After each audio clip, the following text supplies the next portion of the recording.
এই মুহূর্তে লোডশেডিং চলছে। আমি বলছি যাদবপুর থেকে। আমার মনে পড়ে যাচ্ছে 1968-71 পালাবদলের সময়কার ঘটনা। সিপিএমের ওই আইএনটিইউ, সিআইটিইউ, সিআইটিইউর কর্মীবৃন্দ, যারা ইলেকট্রিসিটি ডিপার্টমেন্টে কাজ করতেন, এরকম স্যাবোটাজ করতো।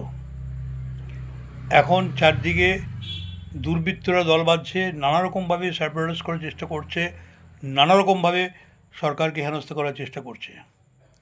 আমি সরকারকে বলবো একটু একটু আস্তে, একটু ধীরে চলতে। এমনটা যেন না মনে হয় সরকার একটা নির্দিষ্ট সম্প্রদায়কে টার্গেট করছে। এটুকু খেয়াল রাখতে হবে। বাংলাদেশে আমাদের বহু সনাতনী ভাইরা আছেন। আর এইটুকু খেয়াল রাখতে হবে, এক শ্রেণীর সম্প্রদায়ের বোঝে না কোনো লজিক, কোনো তর্ক, কোনো যুক্তি, কোনো নো সেন্সিবিলিটিস। তারা মনে করুন গাজায় মৃত্যু হচ্ছে বলে এখানে আমাকে মেরে দিতে পারে, কোথায় পাকিস্তানে রাইট হচ্ছে বা আমার এখানে হচ্ছে এই যে কাশ্মীরে বা উত্তরপ্রদেশে কিছু হলো, তার এফেক্টটা এখানে এরা ফেলার চেষ্টা করে। অতএব আমি সরকারকে বলবো যে ব্যাপারগুলো একটু খতিয়ে দেখে এবং ঠিকভাবে সঠিক সিদ্ধান্তটা নেওয়া হোক। কারণ বাংলাদেশে আমাদের বহু সনাতনী ভাইরা বাস করছে এখনও, তাদের উপরে প্রবল আক্রমণ হতে পারে। বিশেষ করে এখন যিনি সিএম আছেন উনি বাংলাদেশে আগস্ট 2000 এই 24 আগস্ট বা 25 হবে, হ্যাঁ, এনিওয়ে, হাসিনার উৎখাতের পরে যেই ভায়োলেন্সগুলো হচ্ছিল, সেখানে আমাদের মাননীয় সিএম বলেছিলেন যে হিন্দুরা আসলে পরে আমরা আশ্রয় দেবো, কিন্তু এদেরকে বিএসএফ মেরে তাড়িয়ে দিয়েছে। ব্যাপারটা খুবই দুঃখজনক এবং ন্যাক্কারজনকও বটে। কেন? যারা মুখে মুখে হিন্দুত্বের কথা বলে, তারা হিন্দুদের এই বিপদের সময়ে তারা বিপন্ন আশ্রয় চাইছে একটু, মানে মানে ক্ষুধার্ত শেয়াল, ক্ষুধার্ত হায়নাদের থেকে বাঁচার জন্য আমার দরজায় নক করছে। তাদেরকে আমরা দরজা বন্ধ, মুখের উপর দরজা বন্ধ করে দিলাম। তো এই হচ্ছে মানে ভারত সরকারের হিন্দুত্ব প্রীতি।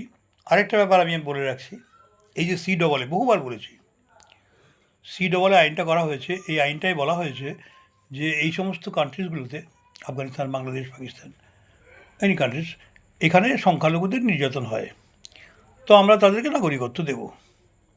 খুব ভালো কথা। তো you have a very very commendable purpose. কিন্তু 2014 কাট অফ মার্ক ছিল কেন? 2019-এ এসে তুমি 2014 কাট অফ মার্ক, তো অনেকে বলে হ্যাঁ এটা করতেই হতো, কিন্তু না।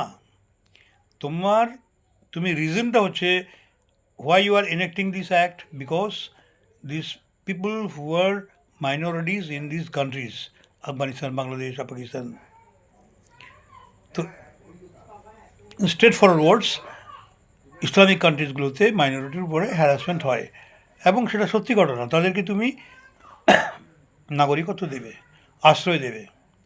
তো কাট অফ মার্কটা 2014 করার মানেটা হচ্ছে তুমি ধরে নিচ্ছ 14 পরে এরকম হবে না।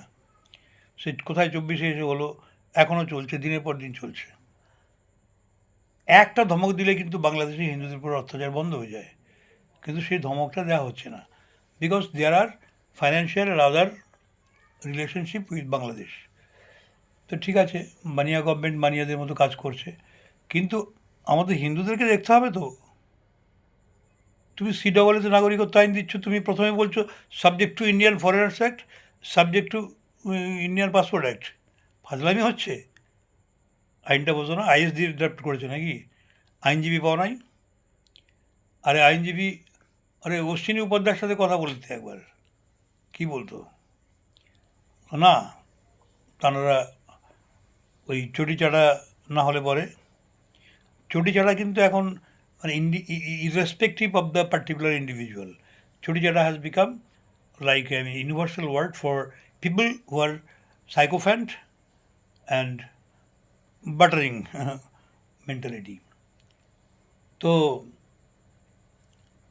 এই যে আইনটা বানালে CAA, তোমার পারপাস হচ্ছে তুমি হিন্দুদের মানে শয়তানদের হাত থেকে রক্ষা করবে। তো 2014 কাটক মার্ক দিয়ে বসে রয়েছে। তোমার হিন্দু প্রীতি আমরা বুঝতে পেরেছি। এখনও নাগরিকত্ব আইনটাকে ঠিকঠাক করো, এখনও এগুলোকে করো, এবং এখনও ডিক্লেয়ার করে দাও তুমি বাংলাদেশের সমস্ত হিন্দুরা overseas citizen of India by virtue of their status as Bengali, because who have sacrificed their life, properties, their families' well-being, everything. তারা সমস্ত কিছু স্যাক্রিফাইস করে বাংলার স্বাধীনতা এনেছিল ভারতবর্ষের জন্য। বাঙালি কিছু বলে না বা বলতে পারে না, বা বাঙালি কী হয়ে গেছে বহুত। এই CPM পার্টিটাও এরা এরা এই আওয়াজটা তুললে হয়তো আর দিনে হয়ে যেত, কিন্তু এরা এতই নিকৃষ্ট শ্রেণীর অ্যান্টি বেঙ্গলি, এরা বিজেপিকেও ছাপিয়ে যায় in their theory against Bengali culture, Bengali ethos, Bengali পরম্পরা, হোয়াট এভার কল ট্র্যাডিশনস। তো যেটা বলছিলাম, CAA আইন বানিয়েছো, তুমি হিন্দুদের কী উপকার করে দিচ্ছ। প্রত্যেক দিন ওখানে হিন্দুদের প্রপার্টি নষ্ট হচ্ছে, মা বোনের ইজ্জতটা হচ্ছে। ভারত সরকার লজ্জা লাগে না? এখন এই মানে আমি এখনও মাননীয় CMকে বলবো যে এই ব্যাপারটা আপনি যেটা বলেছেন, একবার তো আপনার মুখ পুড়েছে, আপনি বলেছেন নাগরিকত্ব বা আশ্রয় দেবেন, তখন বুঝলেন তো আপনার বাবারা কী করলেন। তো অতএব এই বাবাদের কিন্তু বিশ্বাস করবেন না, এই বাবারা খুবই ডেঞ্জারাস প্রজাতির লোক, এবং এরা আমার যেটা মনে হচ্ছে সেটিংয়ের মধ্যে, চুরির মধ্যে বেইমানি করে ফেলেছে, করতে বাধ্য হয়েছে যে কোনো কারণে হোক। তো অতএব এই চুরির মধ্যে বেইমানির একটা কিছু তো রিপারকাশন হবেই এইখানে। অতএব তুমি দিন গুনতে থাকো ভাই, মাই ডিয়ার CM। তো any time anything can happen, because supreme কোর্টে ম্যাটারটা চলছে। সুপ্রিম কোর্টে এই যে ইলেকশন কমিশন একটা মানে উদ্গান্ডুর মতো কাজ করলো, যে 35 লক্ষ ভোটারকে ঝুলিয়ে রেখে ইলেকশন করছে। আরে তুমি তাদেরকে either you should have conditional thing, ওদের 35 লক্ষ ভোটটা তুমি বাই ব্যালট বা হোয়াট এভারের তুমি নিতে পারতে, দেখতে পারতে মার্জিনটা কী হচ্ছে, তখন ওটাকে কাজে লাগাতে পারতে। তুমি কিছুই করলে না, ট্রাইব্যুনাল কটা করে জোকার মধ্যে সারা পশ্চিমবঙ্গের লোক কোথায় দার্জিলিং সিকিম থেকে আসবে, এই দার্জিলিং ওই কুচবিহার থেকে আসবে, তারা যাবে ওই জোকা মানে সাউথ পয়েন্টে। The people from Kashmir will run to Kanyakumari for getting their justice tribunal. আর সুপ্রিম কোর্টকেও বলি হারি ভাই, সুপ্রিম কোর্ট কী করে অ্যালাউ করলো to happening of this election. Article 326-এ ক্লিয়ার বলা হচ্ছে every citizen have a right. তো তুমি, আমি সিটিজেন কি না সিটিজেন তুমি সেটা এখনও বলতে পারলে না, তুমি এই ইলেকশনটা ডিক্লেয়ার করে দিলে, 35 লক্ষ লোক ভোট দিতে পারেনি। এই ম্যাটারটা কিন্তু সুপ্রিম কোর্টে ঝুলছে। অতএব যারা যারা বিজেপির কর্মী আছো, বেশি লাফালাফি করো না, একটু সংযত থাকো, পুরনো জিনিসকে ক্ষমা করে দাও। মনে করো দুর্বৃত্তরা দুর্বৃত্তের কাজ করেছে, কুকুরের কাজ কুকুর করেছে, কামড় দিয়েছে পায়ে, তাই বলে কুকুরকে কামড় দেওয়া তোমার শোভা পায় না, এবং দিও না। কোনো জায়গায় কোনো প্রতিহিংসার ব্যাপারই করবে না, ক্ষমা করে দাও, ক্ষমা করে দাও ফর ইউর ওন সেফটি। কেননা কাল ক্যা হোগা কোই নেই জান সকতা হ্যায়। থ্যাংক ইউ, ধন্যবাদ সবাইকে।